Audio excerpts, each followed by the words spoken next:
Mas Ali. Mas Ali, kok jomblo sendiri apa nih? Ini langitnya kayak panas banget. Kayaknya mau hujan. Ah enggak, emang suhu buminya aja yang lagi naik.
Mas Ali. Mas Ali, kok jongkok sendiri kenapa nih? Ini langitnya kayak panas banget. Kayaknya mau hujan nih. Enggak, emang suhu buminya aja yang lagi naik.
Mas Ali.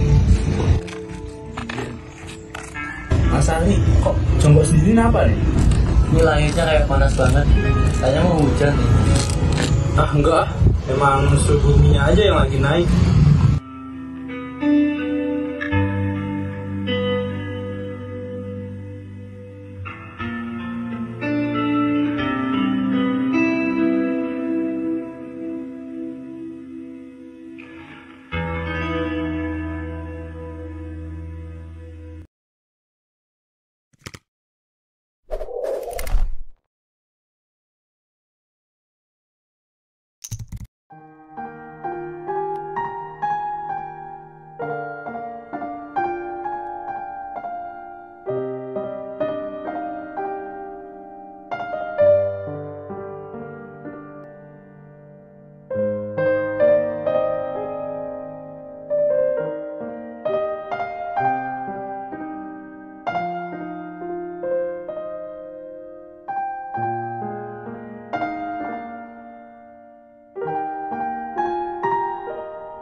Mas Ali.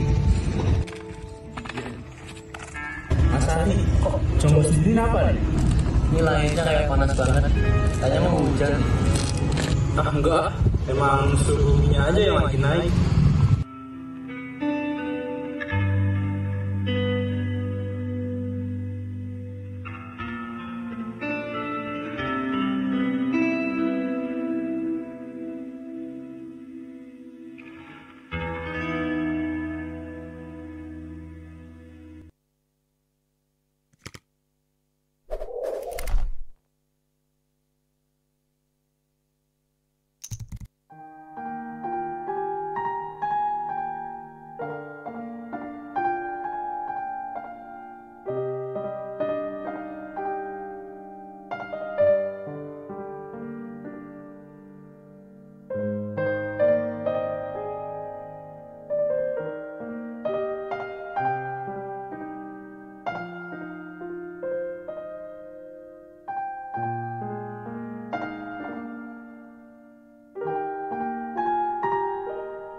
Selamat pagi Bapak, Ibu, Saudara yang terkasih dalam Tuhan Yesus, baik yang ada di tempat ini maupun yang pada saat ini mengikuti ibadah secara live di rumah masing-masing.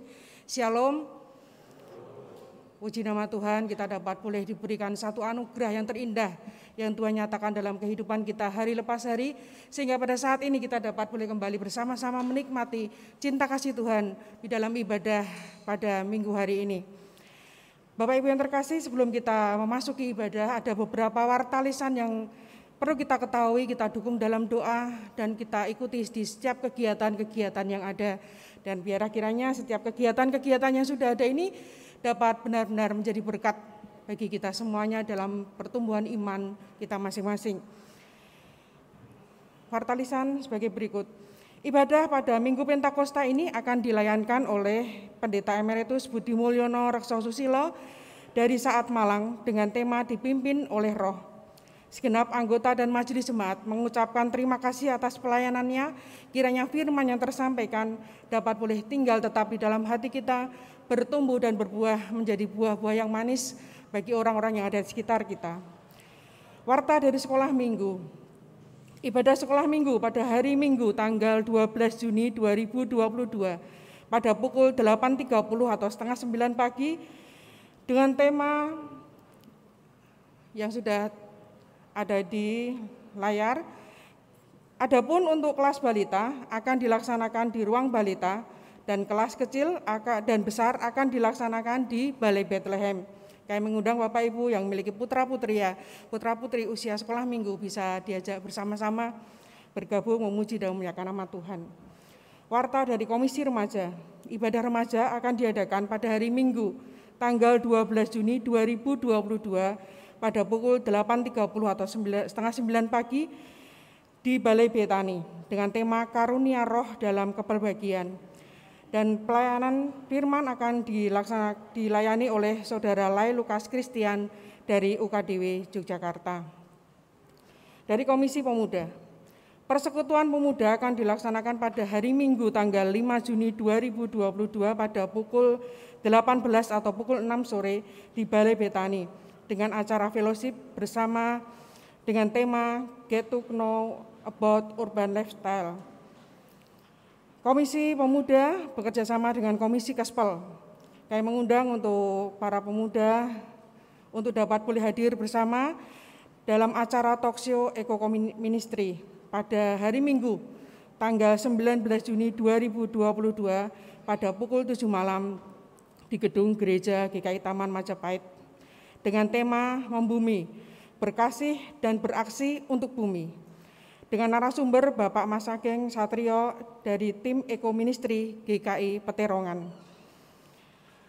Dari Komisi Persekutuan Doa, Biston pagi akan dilaksanakan pada hari Sabtu, tanggal 11 Juni 2022 pada pukul 5.30 atau setengah 6 pagi di Balai Betani.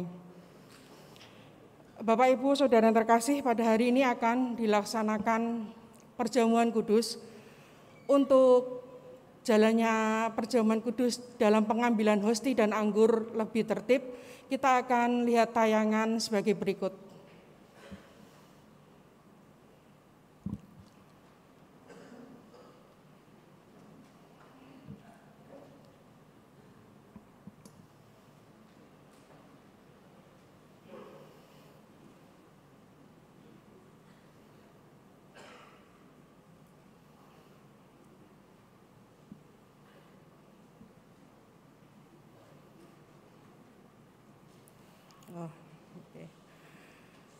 Maaf nanti ini Bapak Ibu bisa menyaksikan untuk tayangan berikut biar kita dalam pengambilan alur hosti dan anggur akan bisa lebih tertib.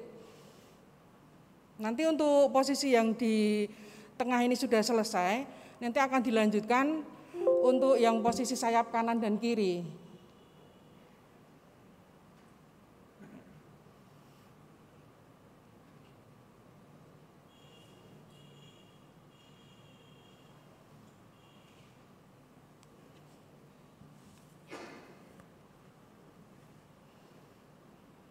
Ya, begitu Bapak Ibu Saudara yang terkasih, ini alur-alurnya nanti sehingga kita bisa lebih hikmat di dalam mengikuti perjamuan kudus nanti. Ya, ini sayap kanan dan kiri. Ya. Nanti akan ditayangkan kembali saat perjamuan kudus dimulai. Demikian warta lisan dari kami mengucapkan selamat beribadah, Tuhan memberkati Bapak Ibu Saudara terkasih pada saat ini. Kami mengundang umat untuk bangkit berdiri.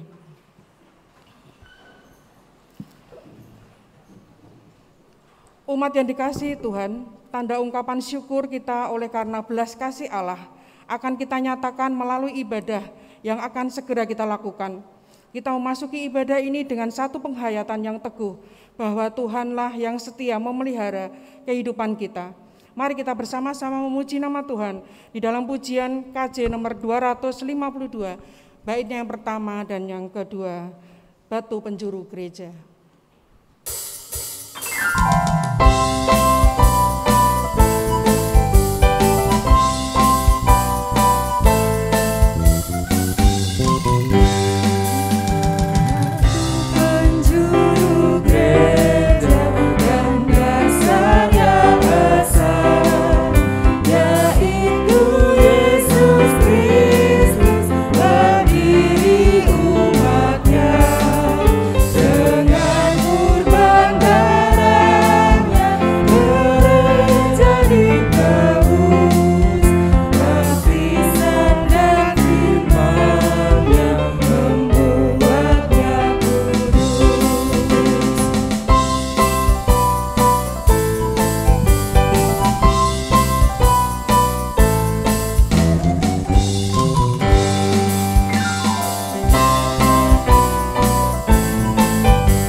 Saudara-saudaraku sekalian, kita memasuki ibadah ini dengan satu pengakuan bahwa pertolongan kita atau penolong kita adalah Tuhan yang menciptakan langit dan bumi dan segala isinya, dan yang setia menepati janji keselamatan yang telah dinyatakannya.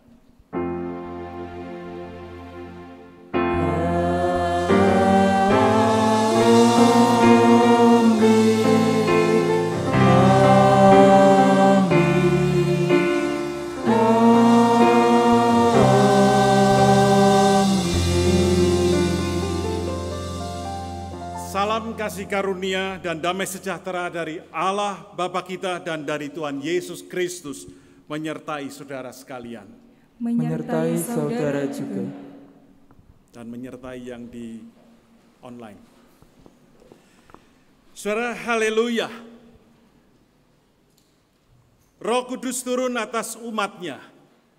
Karena itu mari kita rayakan dengan penuh sukacita penggenapan janji Allah yang hadir dalam kehidupan umat. Roh Kudus itulah yang sudah dan akan terus memampukan serta memimpin umat dan gerejanya untuk senantiasa hidup dalam panggilannya. Bersaksi untuk menghadirkan pemulihan kehidupan. Mari kita serahkan diri untuk mau dipimpin oleh Roh Kudus dan berkarya bagi kemuliaannya. Saudara, saya akan membacakan dari Lukas pasal 10 ayat 25 hingga 28. Lukas 10 ayat 25 hingga 28. Begini firman Tuhan katakan, Lukas 10 ayat 25. Pada suatu kali berdirilah seorang ahli Taurat untuk mencobai Yesus, katanya, "Guru, apa yang harus kuperbuat untuk memperoleh hidup yang kekal?" Jawab Yesus kepadanya, "Apa yang tertulis dalam hukum Taurat? Apa yang kau baca di sana?" Jawab orang itu, "Kasihilah Tuhan Allahmu dengan segenap hatimu dan dengan segenap jiwamu, dan dengan segenap kekuatanmu dan dengan segenap akal budimu, dan kasihilah sesamamu manusia seperti dirimu sendiri." Kata Yesus kepadanya, "Jawabmu itu benar. Perbuatlah demikian, engkau akan hidup." Sampai di sini firman Tuhan yang katakan karena kita ada seorang pun di antara kita yang sanggup, tidak ada seorang pun yang sanggup memenuhi perintah tadi secara utuh. Karena itu kita lebih sering mengasihi diri sendiri daripada Tuhan dan sesama. Maka hari ini kita mau menyatakan penyesalan dan pertobatan kita di hadapan Tuhan. Mari kita mengakui dosa kita masing-masing. Tuhan, hari ini Pentakosta yang dirayakan di seluruh muka bumi ini, yang dimulai oleh Tuhan sendiri pada waktu Engkau memerintahkan kepada umat Israel. Lalu kemudian pada waktu Tuhan Yesus mengatakan "Aku minta kepada Bapa supaya dikaruniakan kepada kamu Roh Kudus." Dan itulah sebabnya kami sekarang ada. Gereja tetap berdiri, hidup, bahkan bertumbuh di seluruh muka bumi ini. Tuhan, justru di rumah Tuhanlah Engkau menemukan ada banyak kesalahan-kesalahan yang dibuat, problema demi problema yang tidak terselesaikan, sakit hati demi sakit hati yang terus-menerus, dan bahkan perlakuan yang sangat menista satu dengan yang lain.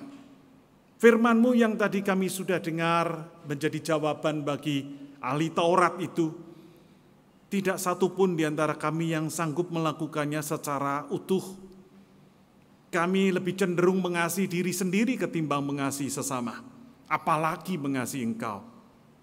Karena itu ya Tuhan, kami tidak mau ini terulang. Kami rindu hari ini Pentakosta adalah hari di mana kami kembali bersama-sama memadati rumah Tuhan ini. Bukan satu seremoni semata, tapi memang merupakan satu momentum yang baik untuk kami datang kembali kepada Tuhan. Dan dengan pimpinan Roh Kudus, kami hidup baru. Dari sekarang sampai Tuhan mengatakan cukup, dan kami boleh merayakan di sorga kelak. Betapa indahnya Tuhan itu kami akan rayakan. Demi nama Yesus Kristus kami berdoa. Amin. Saudara, mari kita bangkit berdiri. Kenapa kita bangkit berdiri?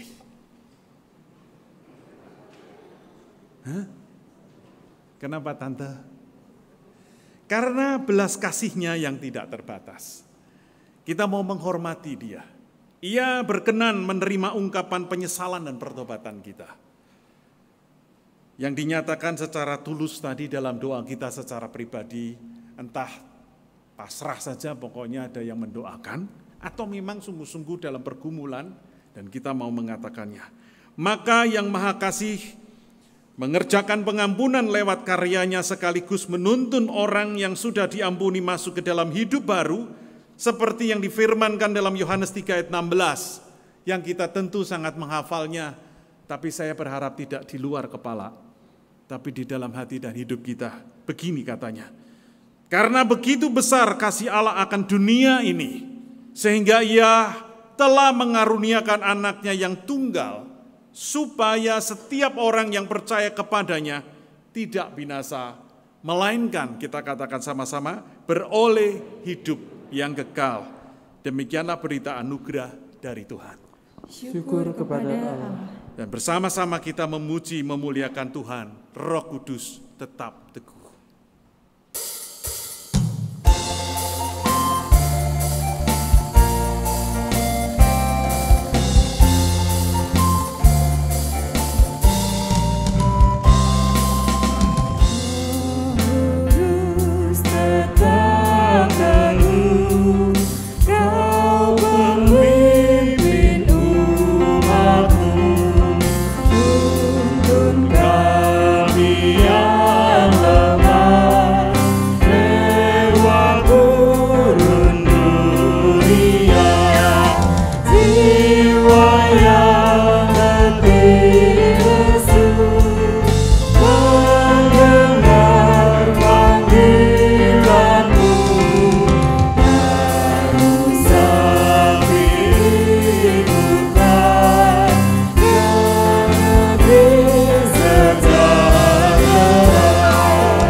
Ngomong-ngomong, kalau kita berdiri duduk di dalam ruangan ini, yang di rumah ikut berdiri duduk gak ya?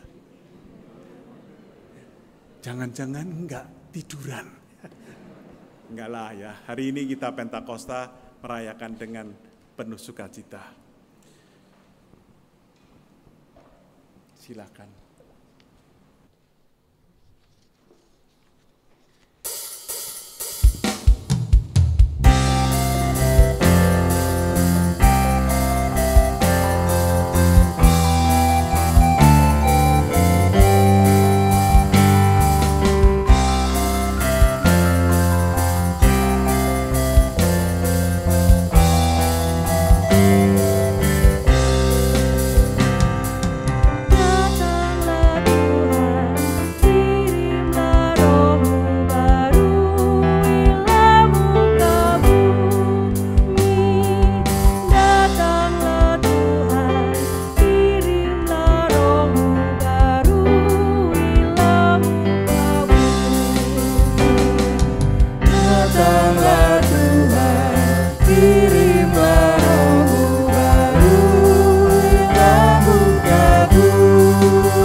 kirimlah rohmu baru, ilmu kabuli. Datanglah Tuhan, kirimlah rohmu baru, ilmu kabuli. Lihat laut itu besar dan luas, binatangnya banyak tak terbilang, dan di situ berlayarlah kapal-kapal, Lewiatan bermain dengannya. Datanglah Tuhan, kirimlah rohmu baru, ilmu kabuli. Datanglah Tuhan, kirimlah rohmu baru, ilmu kabuli. Semua menanti kau beri makanan, bila kau memberi di pungutnya. Apabila kau buka tanganmu Tuhan, mereka kenyang dengan kebaikan.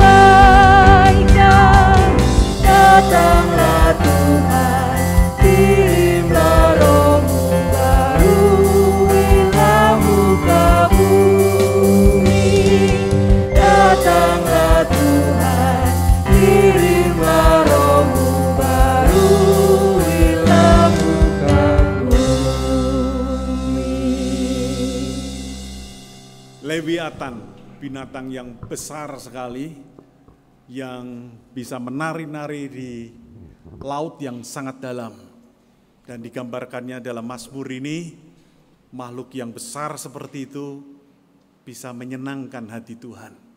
Saudara, masakan kita yang diciptakan lebih indah dari makhluk lain di muka bumi ini, tidak ingin bersukacita karena roh Tuhan.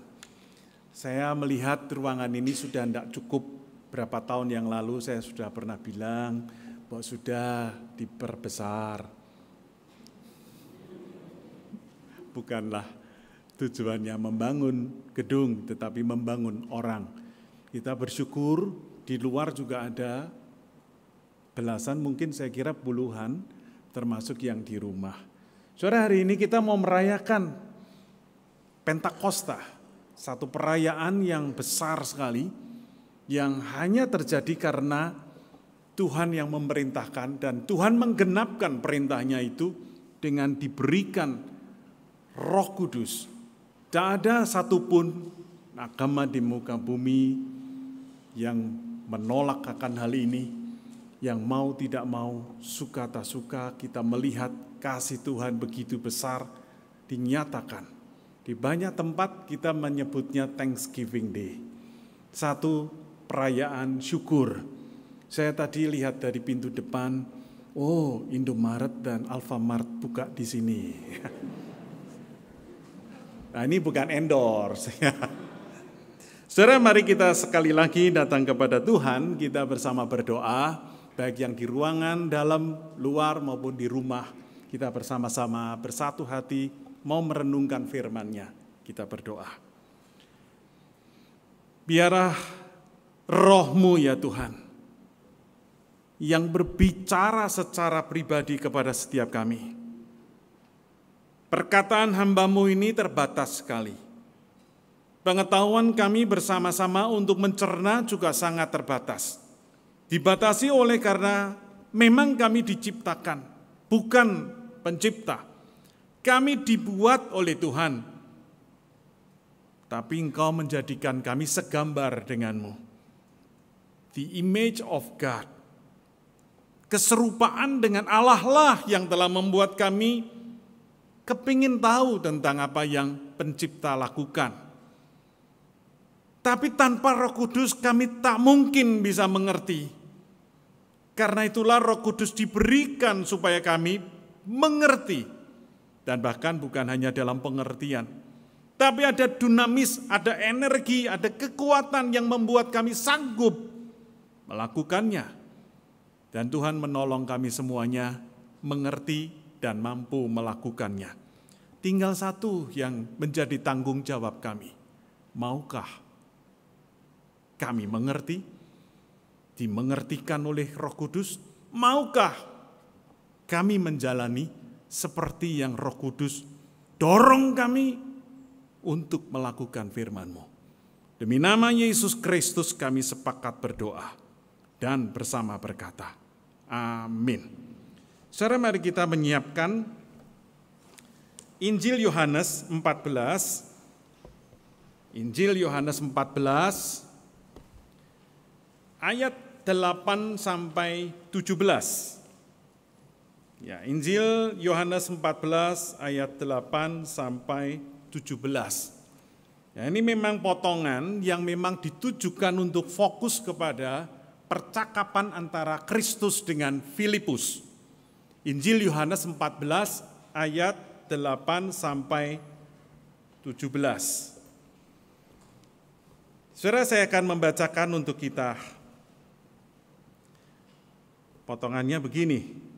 Kata Filipus kepadanya, Tuhan, tunjukkanlah Bapa itu kepada kami. Itu sudah cukup bagi kami. Jadi permintaan dari muridnya ya. Karena Tuhan Yesus sebelumnya menjelaskan, aku akan balik ke rumah Bapa. Kan terus jadi pikir, Bapak siapa? Bapak yang seperti apa? Maka Filipus bertanya dan meminta itu. Lalu ayat 9. Kata Yesus kepadanya, telah sekian lama aku bersama-sama dengan kamu, Filipus. Namun engkau tidak mengenal aku. Barang siapa telah melihat aku, ia telah melihat Bapa. Bagaimana kamu berkata, tunjukkanlah Bapa itu kepada kami? Tidak percayakah engkau bahwa aku di dalam Bapa dan Bapa di dalam aku? Apa yang aku katakan kepadamu? Tidak aku katakan dari diriku sendiri, tetapi Bapa yang diam di dalam aku. Saudara, penjelasan ini penjelasan yang perlu perenungan yang baik. Lalu dijelaskan kembali. Dialah yang melakukan pekerjaannya. Percayalah kepadaku bahwa aku di dalam Bapa dan Bapa di dalam aku. Atau setidak-tidaknya percayalah karena pekerjaan-pekerjaan itu sendiri. Aku berkata kepadamu, sesungguhnya barang siapa percaya kepadaku, ia akan melakukan juga pekerjaan-pekerjaan yang aku lakukan. Bahkan ada eskalasi, ada peningkatan. Bahkan pekerjaan-pekerjaan yang lebih besar daripada itu. Sebab aku pergi kepada Bapa. Dan apa juga yang kamu minta dalam namaku, aku akan melakukannya supaya Bapa dipermuliakan di dalam Anak. Jika kamu meminta sesuatu kepadaku dalam namaku, aku akan melakukannya. Ayat 15, jikalau kamu mengasihi aku, kamu akan menuruti segala perintahku. Aku akan minta kepada Bapa, dan ia akan memberikan kepadamu seorang penolong yang lain, supaya ia menyertai kamu selama-lamanya, yaitu Roh kebenaran. Dunia tidak dapat menerima dia, sebab dunia tidak melihat dia dan tidak mengenal dia. Tetapi kamu mengenal dia, sebab ia menyertai kamu dan akan diam di dalam kamu. Demikianlah Injil Yesus Kristus, dan yang berbahagia adalah mereka, berarti kita, yang mendengarkan firman Tuhan dan yang memeliharanya. Haleluya.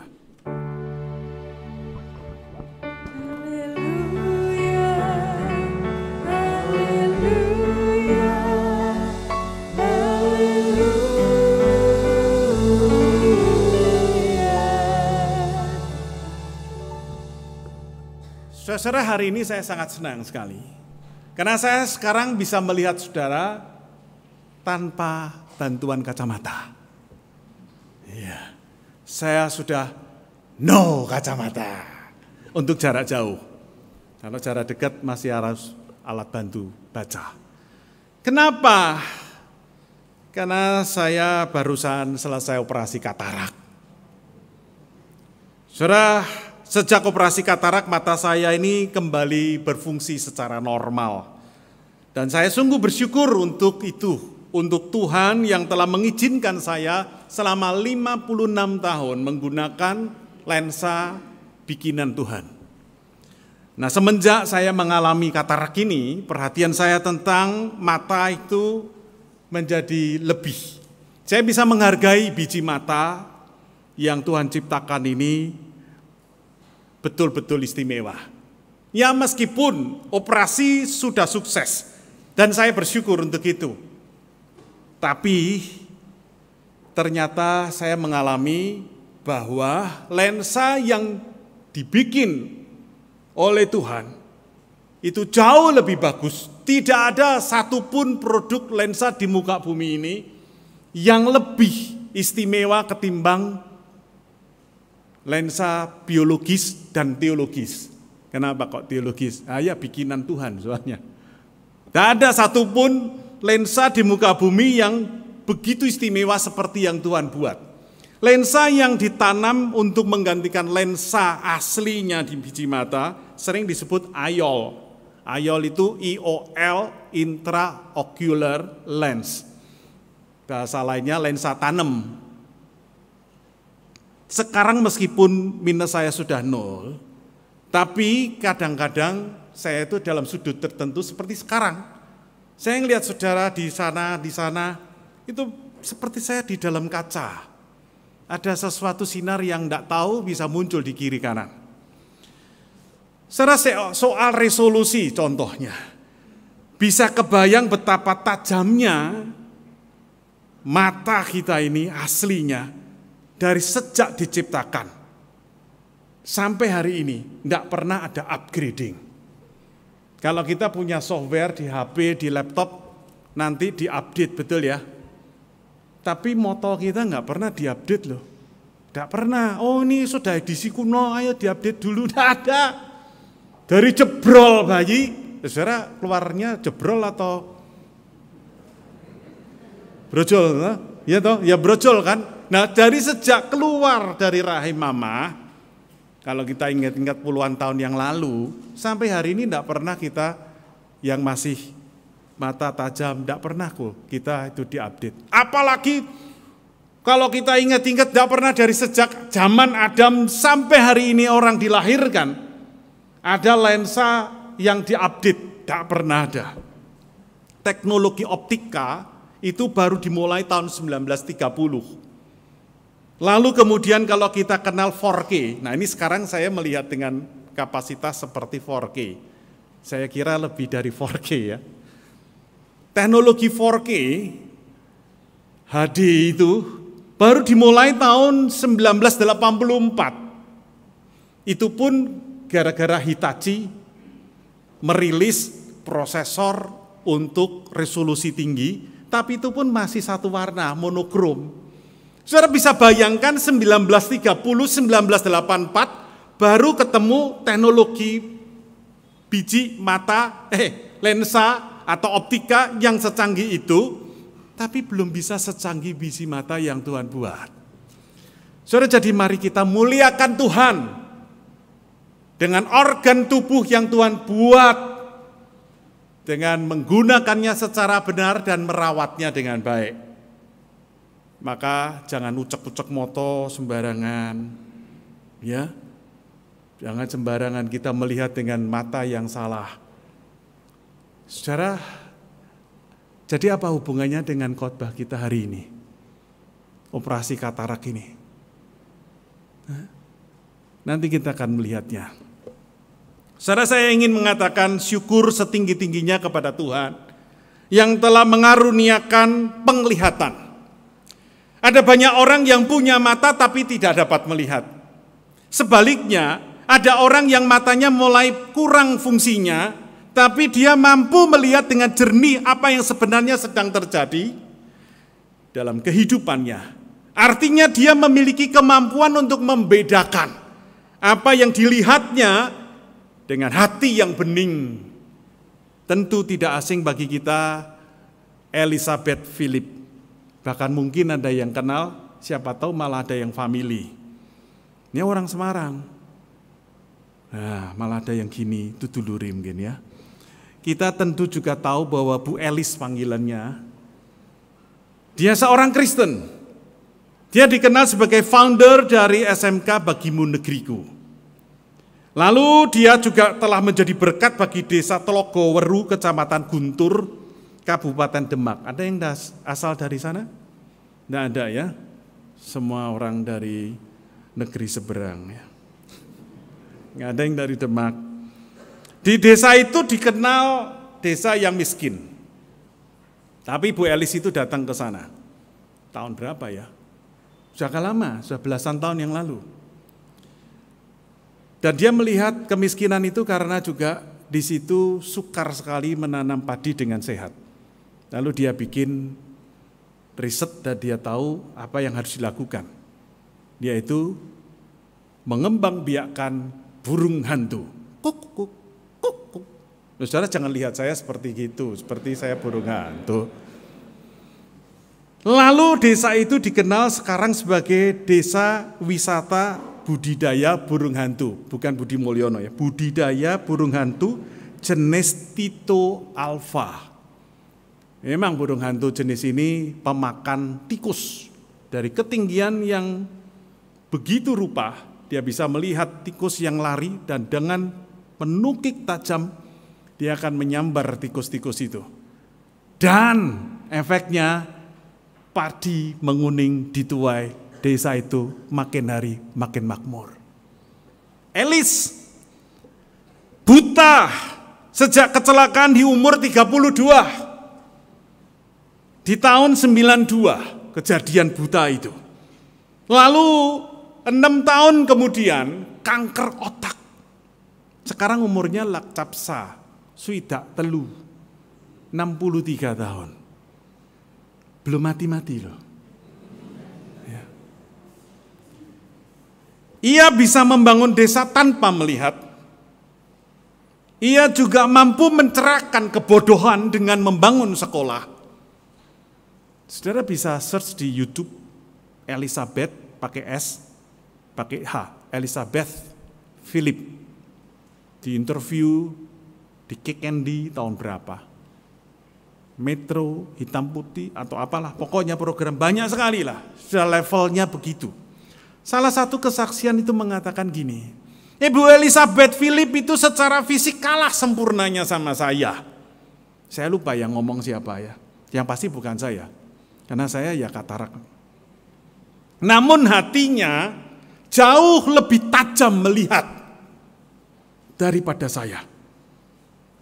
Bagaimana sih caranya bisa punya hati yang setajam, mampu melihat sesuatu di balik yang kelihatan mata ini?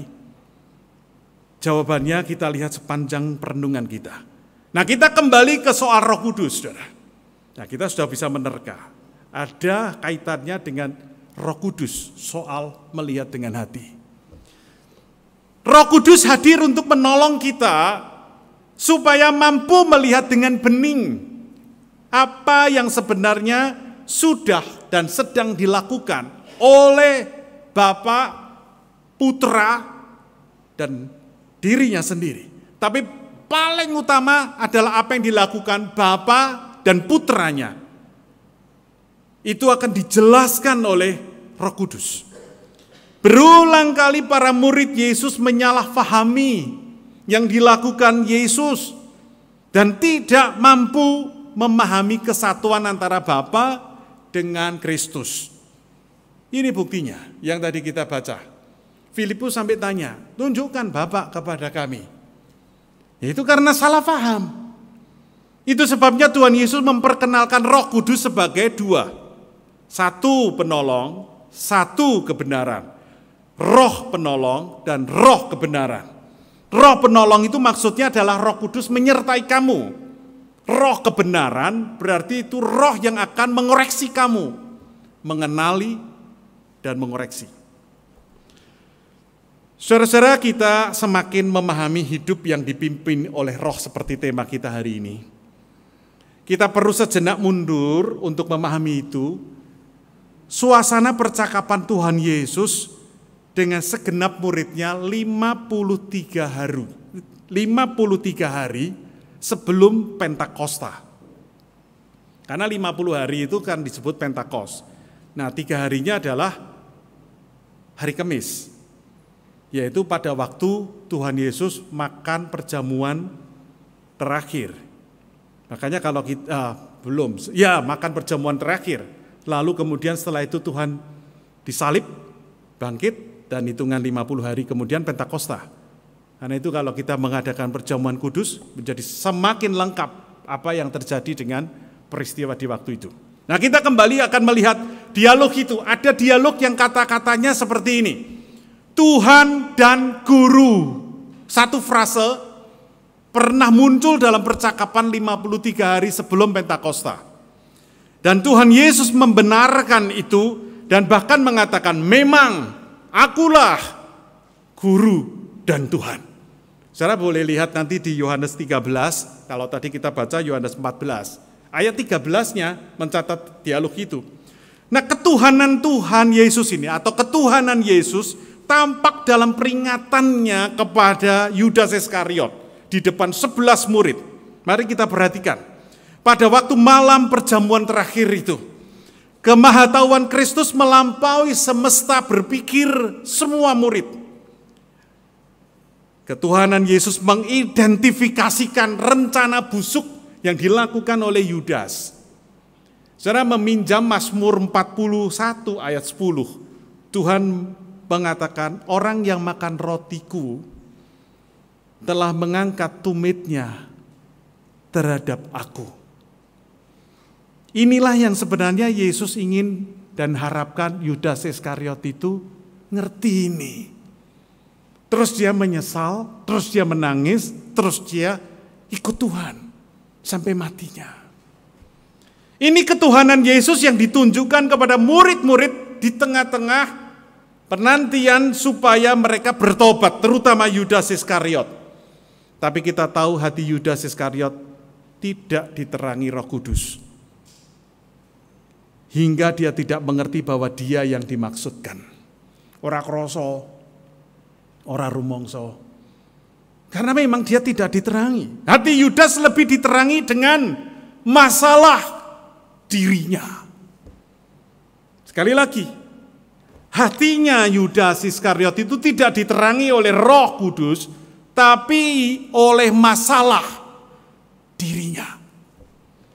Lalu guru dan Tuhan itu mengekspresikan hatinya yang sedih, terharu. Kita bisa menduga seperti apa suasana di ruangan itu, mencekam, tidak nyaman. Lalu Yesus dengan gamblang mengatakan, akan ada di antara muridnya yang akan menyerahkan dia.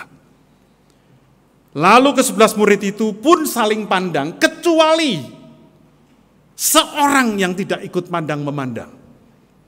Jadi yang 11 itu saling tingak-tinguk gitu. Siapa? Kayak Pak Yonatan itu kan suka gini-gini. Kalau ngomong, betul tuh? Pak Yonatan tuh kayaknya satu-satunya yang lehernya kuat sekali.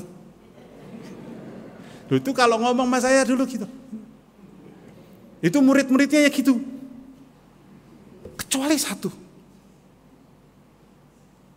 Entah apa yang dia pikirkan. Yang lain saling pandang, tanya-menanya. Dengan tatapan mata. Sopo sing dimaksud? Sopo? Takon. Satu tok yang ndak. Saudara, sampai kemudian Petrus pun membisikkan kepada Yohanes untuk nanya. Ini satu keanehan massal. Mereka tidak bisa melihat apa yang terjadi. Kok kita saling pandang satu ndak? Mereka kan sudah akrab tapi tidak menangkap ini. Sampai di sini konsentrasi para murid sekali lagi tetap pada masalahnya sendiri-sendiri. Tanpa basa-basi Yesus pun mengatakan, dialah itu yang kepadanya aku akan memberikan roti sesudah aku mencelupkannya. Dan sesudah berkata demikian Yesus mengambil roti, mencelupkannya dan memberikan kepada Yudas. Kurang jelaskah ini? Untuk tidak dimengerti? Sungguh kengerian. Kenapa? Apa yang terjadi berikutnya? Begitu menerima roti yang sudah dicelupkan itu, maka kerasukan iblis. Yudas dirasuki iblis. Ini bukan main mengerikan. Sampai di sini masihkah ada di antara kita yang gagal paham tentang kematian Yesus, sampai-sampai ada orang Kristen yang menganggap bahwa kematian Yesus itu terjadi atas jasa Yudas Iskariot. Ada loh. Nggak percaya ya? Ada. Saya tidak mau sebutkan namanya. Dia juga hamba Tuhan. Dia bisa mengatakan bahwa Yudas Iskariot itu berjasa loh untuk Yesus disalibkan. Gila apa gendeng coba. Nggak ada pilihan nih ya. Saudara coba bayangkan seperti apa sih kesalahannya ini, pemahaman yang sudah salah kaprah. Apa Roh Kudus pernah salah mencerahkan sih? Bukankah Yesus berkata, saya bacakan kutipannya ya. Anak manusia memang akan pergi sesuai dengan yang ada tertulis tentang dia. Akan tetapi celakalah orang yang olehnya anak manusia itu diserahkan. Adalah lebih baik bagi orang itu sekiranya ia tidak dilahirkan. Kalau saya jadi papahnya dari Yudas Iskariot, saya akan nangis tersungkur. Saya akan katakan, celaka anakku. Kalimat ini pernah diucapkan oleh Yesus. Coba bayangkan, itu masih bisa dibela sebagai pahlawan bagi kematian Kristus. Roh apa yang merasuki orang yang mengatakan Yudas Iskariot pahlawan? Kalau Yudas Iskariot sendiri dirasuk oleh setan, maka roh apa yang ada pada orang yang mengatakan Yudas Iskariot itu pahlawan? Apakah identik? Ya. Jadi kemudian sampai dikatakan kepada ke-12 murid itu, yang kemudian direspon langsung oleh Yudas, masih tanya lagi, bukan aku ya, Rabi? Ini Yesus sudah ngomong gini masih ditanggapi, bukan aku kan Rabi? Yesus katakan, engkau sudah mengatakannya. Semakin jelas orientasi Yudas itu lebih pada dirinya dan masalahnya. Dan tidak membawanya masalah itu kepada Tuhan Yesus. Tidak lama sesudah dialog itu, yang ketat dengan teguran ini, Tuhan Yesus segera bertindak memutus mata rantai ini dengan memerintahkan apa yang hendak kau lakukan, apa yang hendak kau perbuat, perbuatlah dengan segera. Dan kita perhatikan, sampai di titik ini masih tidak ada seorang pun dari 11 murid yang mengerti apa yang dimaksudkan dengan perkataan Yesus. Bukankah ini kebutaan spiritual? Bukan cuma sekedar katarak. Bukan. Mata saya sudah bisa melihat tajam. Oh, sampai utang-utang saudara aja saya bisa lihat kok. Oh ya, utang kebaikan Tuhan maksudnya.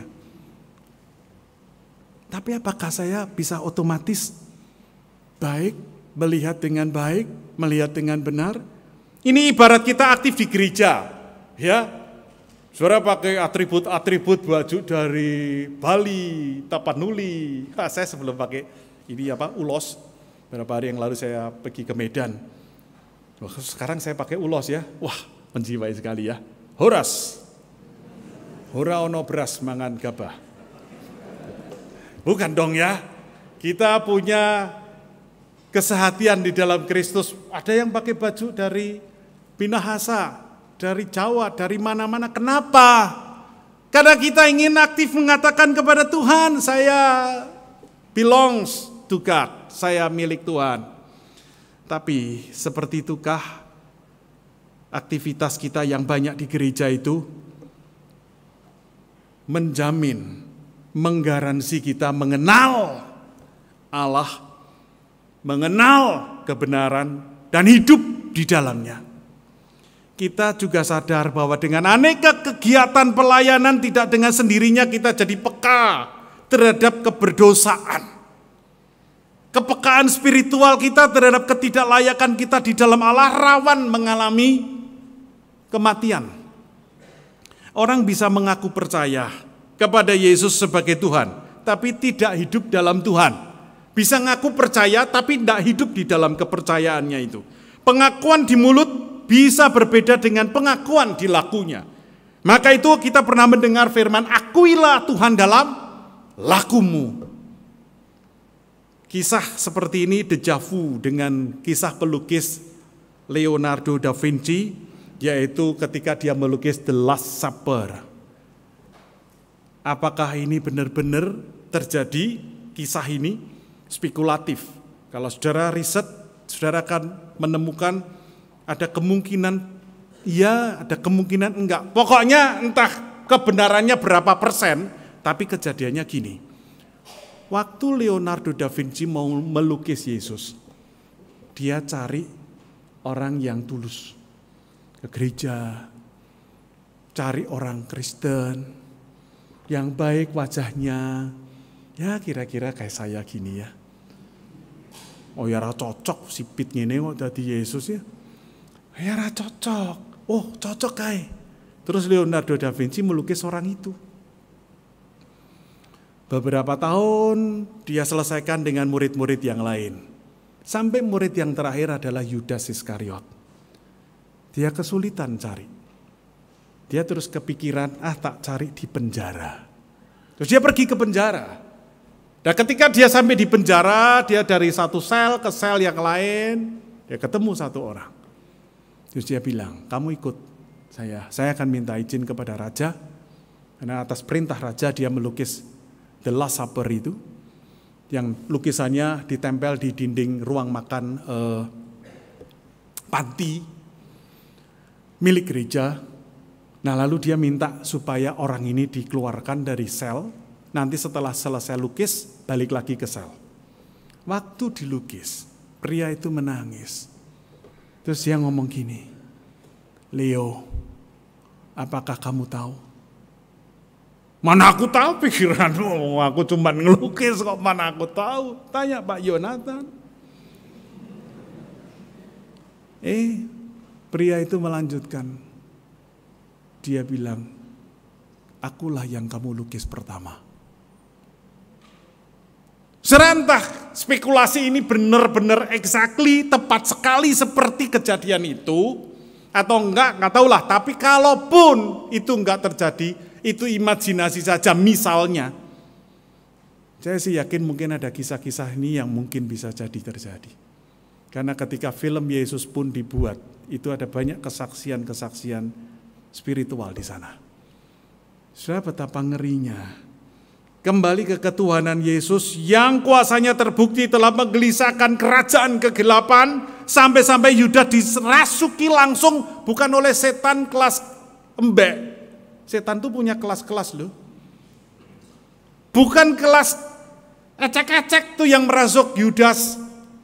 Tapi Alkitab menjelaskan dialah pimpinan dari kerajaan kegelapan. Kenapa? Karena Yesus menggoncangkan kerajaan kegelapan. Sayang sekali, seorang murid yang dipercaya itu telah mempercayakan dirinya dalam cengkeraman kegelapan. Waspadalah kita, bahwa kuasa kegelapan itu berkeliling menginginkan kita untuk memangsanya setiap waktu. Apakah kita sampai hari ini masih mengalami ketuhanan Yesus, kemahatauan Yesus, kuasa pemulihannya, pemeliharaan yang kaya dengan penyediaan terhadap kebutuhan hidup kita? Masihkah kita mampu melihat Dia? Atau sudah padamkah spirit roh kita akan Kristus yang penuh wibawa itu atas semesta ini? Kesemuanya itu adalah kepekaan spiritual tadi. Mata yang bening melihat. Kita tetap mau tidak mau, jelas sekali memerlukan Roh Kudus untuk mengidentifikasi ketuhanan Yesus dan kealahan Bapa. Sesudah melihat kebutaan para murid tadi, saudara, di berbagai spot kehidupan, maka kita sekarang semakin mengerti kenapa Tuhan Yesus memperkenalkan Roh Kudus sebagai penolong dan kebenaran. Karena tanpa Roh Kudus mustahil kita mengerti dan mampu membedakan kejahatan dari kebenaran. Karena tipis-tipis itu. Bantu orang kayak ala Robin Hood. Ya, itu Robin Hood itu pahlawan loh. Bagi orang-orang yang miskin dan membutuhkan pakaian, makanan sehari-hari. Tapi caranya dia mengumpulkan pakai apa? Ngerampok di tengah jalan. Itu tipis-tipis kan. Nah ini kalau enggak ngerti, berarti kita tidak sedang dipimpin oleh Roh. Karena Roh Kudus itu akan membuat kita mampu membedakan kejahatan di dalam kebenaran. Atau kejahatan di dalam kebaikan, itu lebih tepat. Karena kebenaran ini miliknya Roh Tuhan, membuat kita bisa membedakan itu. Jadi secara historis, kita semakin terang melihat bahwa Pentakosta tidak bisa dipisahkan dari Paskah. Ini bukan soal sekedar acara tahunan kalender gerejawi. Kita akan semakin diperlihatkan bahwa memang Allah mengatur semuanya itu menjadi satu rentetan peristiwa yang membuat adanya jalur sejarah penyelamatan Allah. Dan jangan pernah menyangka bahwa Roh Kudus baru belakangan ada. Ada yang mungkin pikir gitu, oh Roh Kudus itu ya baru Pentakosta itu. Sebelumnya enggak ada. Lah ini ngawur lagi nih. Roh Kudus itu sudah ada sejak waktu penciptaan. Roh Kudus itu enggak terpisahkan dengan Bapa dan Putra. Roh Kudus bersama dengan Bapa dan Yesus Kristus utuh, tanpa ada ciptaan apapun, dia tetap ada. Jadi tidak butuh kita sebenarnya. Karena itu mari kita pahami ulang sebelum Pentakosta itu ada satu agenda Tuhan untuk menyelamatkan umatnya dari kegiatan perbudakan, dari ikatan perbudakan yang menjauhkan dari Allah. Waktu orang Israel keluar dari Mesir, itu adalah karena mereka tidak boleh menyembah Tuhan, tidak boleh ibadah.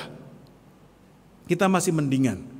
Pandemi membuat kita tidak bisa kumpul di sini, tapi masih bisa ibadah pakai online, sambil turun-turun, mendengarkan, nyanyi ya. Tapi tidak di sini, itu di sono saya.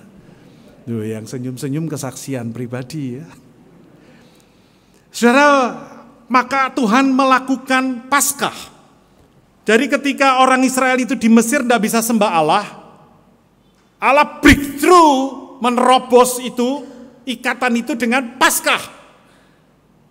Musa dipimpin oleh Allah untuk membawa jutaan orang ini masuk ke tanah perjanjian untuk menyembah Allah. Itu Paskah. Kita ingat bagaimana Allah memerintahkan Musa untuk meminta izin agar umatnya dapat beribadah kepada Allah. Tapi ditolak oleh Firaun. Jadi suasana menjadi semakin mencekam, menegang. Karena Paskah bagi Tuhan itu memang mirip seperti Kamis malam. Kamis malam di tengah-tengah masa meja perjamuan. Hingga taman yang gelap dengan puncaknya di hari Jumat. Senja yang menyayat dengan pembantaian guru dan Tuhan. Saudara, Tuhan mengajarkan kepada kita untuk melihat dan mengerti bahwa Paskah merupakan gerbang pembebasan bagi umat untuk kembali beribadah kepada Allah. Dan Yesus Kristus adalah domba Paskah yang sesungguhnya yang memberikan jaminan jalan kepada Allah. Bahkan memberikan arah yang benar dalam kehidupan setiap orang menuju kepada Bapa. Dan inilah yang dijelaskan kepada Thomas dan 10 murid yang lain untuk mengenal Yesus, dikatakan dalam Yohanes 14 ayat 6. Dialah kebenaran, jalan, dan hidup. Jadi saudara, kemudian Yesus sang guru dan Tuhan itu menyiapkan 11 muridnya menyongsong masa baru. Ketika Yesus tidak secara fisikal bersama-sama dengan mereka. Kita hari ini tidak melihat secara fisikal Yesus ada di antara kita, bukan? Tapi kita meyakininya. Dari mana keyakinan itu? Roh Kudus. Jadi jangan pernah engkau abaikan. Mana Roh Kudus? Mana? Ada. Enggak. Waktu kita bisa kagum dengan Tuhan, itu bukan dari kita. Saudara coba hitung-hitung berapa lama saudara bergumul untuk jadi orang percaya. Yang bukan dari keluarga Kristen. Yang dibawa ke gereja bandel. Yang suruh sekolah minggu lari ke sana sini. Yang dikasih uang persembahan tapi dibelikan sempe. Kok kita bisa tetap percaya sampai hari ini? Roh Kudus. Jangan pernah kita abaikan Roh Kudus, tidak kelihatan terlalu, tidak ada. Dia tidak butuh pengakuan kita. Kita bisa mengakui karena pekerjaan Roh Kudus.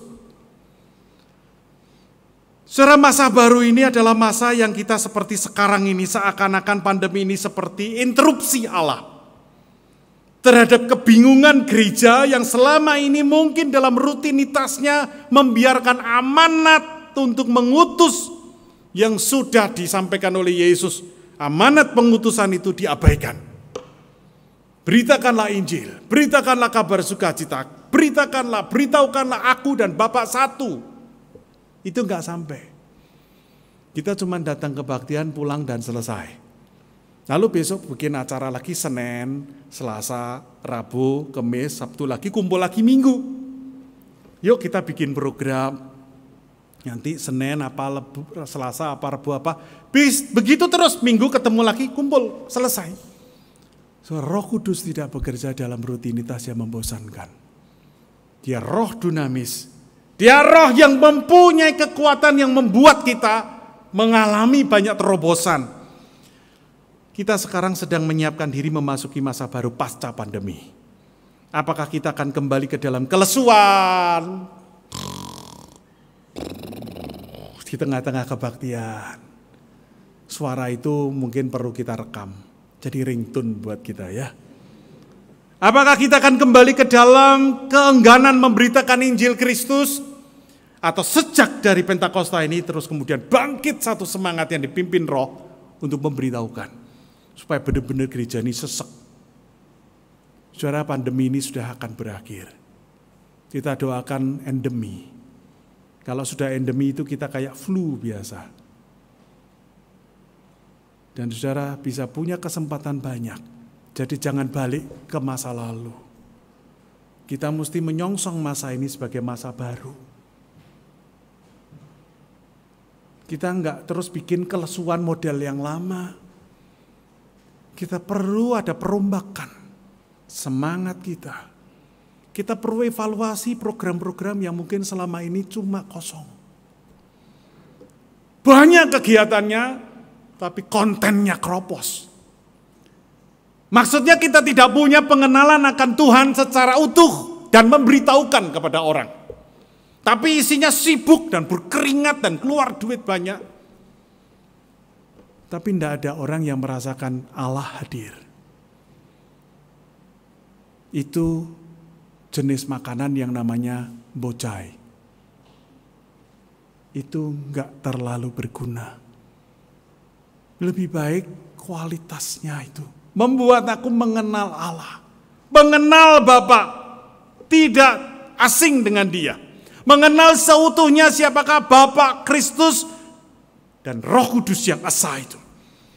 Tentu kita ingat bahwa pada waktu permulaan pelayanan Yesus ditandai dengan baptisan Roh Kudus. Lalu sekarang Dia membuat orkestrasi baru yang menunjukkan Roh Kudus itu hadir di antara kamu. Suara terakhir, kalau kita mendengar kata terakhir pasti semangat kita segera naik lagi ya. Tapi masih 2 jam lagi. Nah, meleret lagi ya. Saudara, tapi hari ini kita sungguh berharap kita tidak mengabaikan pekerjaan Tuhan. Mengenal seutuhnya Bapa, Kristus, dan Roh Kudus yang esa itu paling utama. Apakah kita mengenal Bapa? Kalau mau mengenal Bapa, kenalilah Kristus. Percayalah apa yang dikatakan Kristus itu yang dikatakan Bapa. Dan jadi tidak susah kan? Buy one get one free.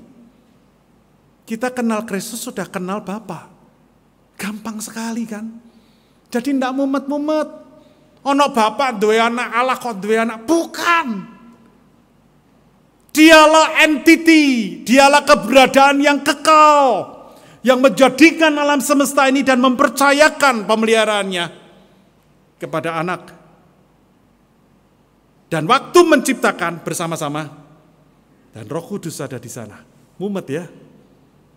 Itulah yang dilakukan Bapa, Anak, dan Roh Kudus yang utuh.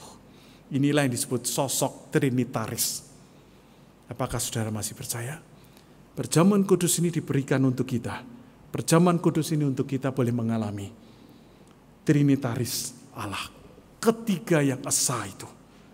Saudara, Filipus akhirnya terbuka. Dia mengutarakan ketidakmengertiannya kepada Yesus. Dan akhirnya dia pun mengalami Bapa dan Putra bersama-sama dalam dirinya. Mari kita bersama rendahkan hati, kita berdoa.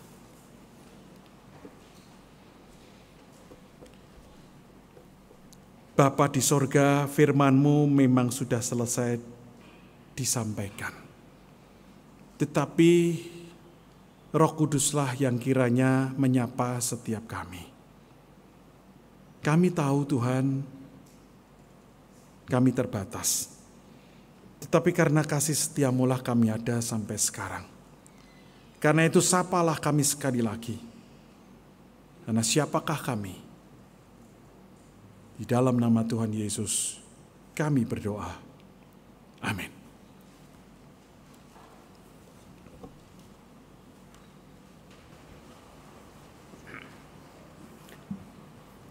Ibu, Bapak, dan saudara sekalian yang dikasihi oleh Tuhan Yesus Kristus, dimohon untuk berdiri. Kita bersama dengan umat Allah di sepanjang masa, mari kita ikrarkan dan kita teguhkan kembali akan apa yang kita imani dengan bersama mengucapkan pengakuan iman rasuli. Aku percaya kepada Allah, Bapa yang Maha Kuasa, Khalik langit dan bumi, dan kepada Yesus Kristus, Anak yang tunggal Tuhan kita, yang dikandung dari Roh Kudus, lahir dari Maria, yang menderita sengsara di bawah pemerintahan Pontius Pilatus, disalibkan, mati dan dikuburkan, turun ke dalam kerajaan maut. Pada hari yang ketiga, bangkit pula dari antara orang mati, naik surga, duduk sebelah kanan Allah Bapa, yang mengatas kuasa. Dan dari sana akan datang untuk menghakimi orang yang hidup dan yang mati. Aku percaya pada Roh Kudus, gereja yang kudus dan am, persekutuan orang kudus, pengampunan dosa, kebangkitan orang mati, dan hidup yang kekal. Amin. Silakan duduk. Saudara-saudara, kita akan kembali bersyafaat untuk beberapa pokok doa ini. Saya akan mendoakannya. Mari kita bersama bersatu hati. Untuk keluarga dari sekian banyak anggota dan simpatisan GKI Taman Majapahit. Ya Tuhan, Engkau tahu mereka dalam kesulitan ekonomi. Maka biarlah Engkau memberikan kesempatan sekali lagi di masa-masa pasca pandemi nanti ini. Bahkan dimulai dari sejak kami sekarang berdoa ini. Di mana kami datang merayakan Roh Tuhan yang dicurahkan untuk kami mengerti Bapa dan Anak. Kami mengenal secara utuh siapakah Engkau. Dan biarlah kami pun dengan penuh kebanggaan dan sukacita melihat kasih setia Tuhan ini. Kami berdoa ya Tuhan untuk mereka yang sudah berusia lanjut. Ada banyak handicap, kesulitan yang muncul karena usianya. Ditambah lagi ada yang lemah karena sakit. Juga ada yang berbagai macam pergumulan dalam kehidupan pribadinya, keluarganya, rumah tangganya, pekerjaannya. Tuhan tahu akan kebutuhan ini. Dan Tuhan gerakkan berkat Tuhan seperti Mazmur 23 itu katakan. Di dalam persekutuan umat Tuhan, kesanalah Tuhan mengirimkan berkat-berkat. Majelis jemaat dan badan pelayanan yang Tuhan percayakan untuk mulai memikirkan apa yang kelak ketika endemi terjadi, apakah kami akan kembali kepada kebosanan rutinitas gereja? Atau inilah titik balik, waktu yang tepat bagi kami untuk merombak tatanan-tatanan yang selama ini membosankan dalam hidup kami. Gereja tidak lagi menjadi tempat di mana kami bertemu dengan Tuhan. Gereja hanya menjadi tempat di mana kami bergaul dengan sesama. Itu baik, tetapi tidak lengkap. Karena itu ya Tuhan, Kau tolong kami sebagai pelayan-pelayan di gereja ini. mendapatkan hikmat-Mu untuk kami merundingkan, menggumuli apa yang endemi nanti terjadi. Kami boleh isi dengan pengenalan kami akan Engkau dan memberitahukan pengenalan kami akan Engkau kepada orang lain melalui berbagai macam pelayanan yang kami bisa buat mulai dari hari ini. Kami bersyukur untuk ibadah onsite yang sudah berlangsung selama beberapa waktu terakhir. Live streaming yang juga sudah berjalan selama ini. Tuhan, kiranya Engkau memberkati para pelayan di sana, terutama para pelayan media. Tentu kerja keras mereka menatap layar terus-menerus tidaklah terlalu sehat. Tetapi Tuhan akan menolong mereka, memberi kekuatan kepada mereka, dan radiasi dan segala macam risiko-risiko itu pun tidak akan mempengaruhi masa depan mereka. Tuhan, Engkau memberkati persiapan ibadah emeritasi. Kiranya dapat berjalan lancar dengan penuh sukacita baik anggota maupun simpatisan untuk dapat hadir, dan pelaksanaan acara ini berkenan di hadapan Tuhan, menjadi berkat bagi banyak orang. Akhirnya kami berdoa untuk kota Semarang, yang belakangan berapa waktu yang lalu ada bagian-bagian di pesisir yang robnya mulai masuk ke daratan. Fenomena ini sudah bukan barang asing, tetapi kalau terus-menerus tidak ada hikmat penanganan yang tepat, memang akan sangat merugikan. Tuhan, tolonglah supaya baik itu pengambil keputusan, kebijakan, maupun rakyat, maupun kami semuanya sebagai bagian dari warga kota Semarang ini pun memperhatikan. Ya Tuhan, Kau memberkati bangsa dan negara ini menyongsong 24. Peristiwa yang nantinya akan dinantikan, biar kami tidak salah pilih. Pemimpin memang menentukan siapa yang dipimpin. Kelangsungan yang selama ini sudah kami boleh menikmati bagaimana Tuhan menolong di dalam 2 periode presiden. Tuhan, kiranya Engkau memberikan pengganti yang tepat. Akhirnya kami menyerahkan semua doa-doa kami yang belum selesai ini. Karena setelah ini pun kami akan selalu bergantung kepadamu. Di dalam nama Yesus. Amin.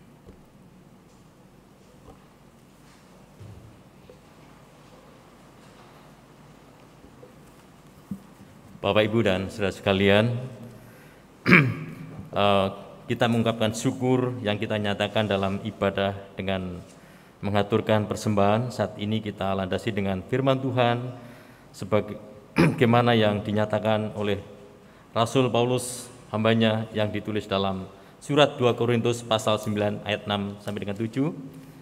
Camkamlah ini, orang yang menabur sedikit akan menuai sedikit juga, dan orang yang menabur banyak akan menuai banyak juga.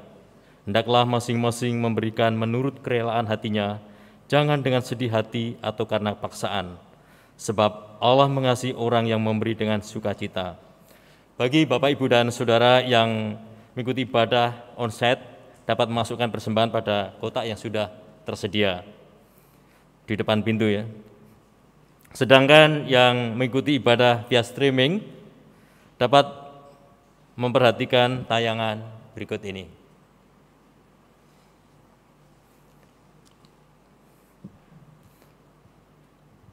Terima kasih, Tuhan memberkati. Mari kita semua berdiri, kita akan berdoa.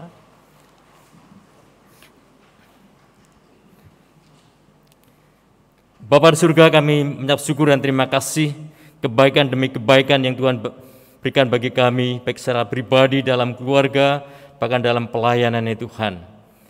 Demi juga kami bersyukur kalau saat dalam rangkaian ibadah hari ini Tuhan, kami juga ingin memberikan persembahan yang terbaik untuk Tuhan. Kami serahkan kepada Engkau Tuhan. Bila persembahan sudah dikumpulkan Tuhan, maupun yang akan dikumpulkan, kami serahkan ke dalam tangan Tuhan. Tuhan kuduskan, Tuhan berkati, sehingga persembahan ini akan berguna bagi pekerjaan Tuhan, untuk mendukung pelayanan di GKI Taman Majapahit dan sekitarnya ya Tuhan. Kami berdoa untuk tim yang mengelola persembahan ini, berkati mereka dengan hikmat dari Tuhan, supaya mengelola dengan baik ya Tuhan. Demikian juga kami berdoa bagi jemaat Tuhan yang sudah memberikan persembahan, baik yang adik onset ini, online dimanapun mereka berada, di rumah dan dimanapun mereka berada. Berkati mereka ya Tuhan, supaya mereka sungguh-sungguh juga menikmati berkat-berkat Tuhan di dalam kehidupannya sehari-hari ya Tuhan. Terima kasih, inilah doa dan ucapan syukur kami. Di dalam nama Tuhan Yesus Kristus kami sudah berdoa dan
Saudara-saudaraku sekalian, sekarang pulanglah dalam sukacita karena mengingat sabda Tuhan bahwa Ia terus berkarya dalam hidup saudara. Jalanilah hidup dengan penuh syukur dan setialah melakukan panggilannya. Tuhan mengiringi hidup saudara dengan berkat-Nya.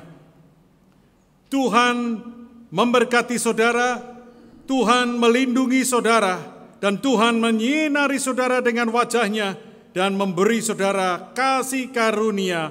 Tuhan menghadapkan wajah-Nya kepada saudara dan memberi saudara damai sejahtera.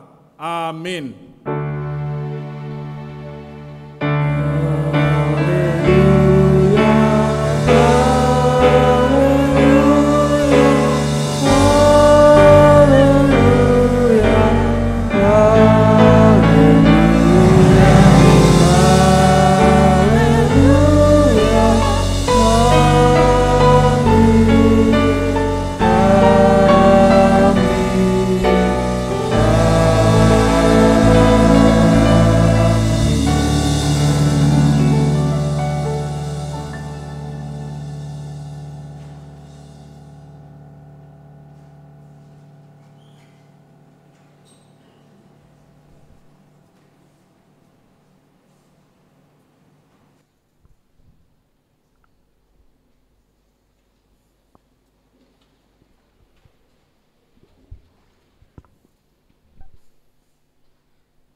Mas Ali.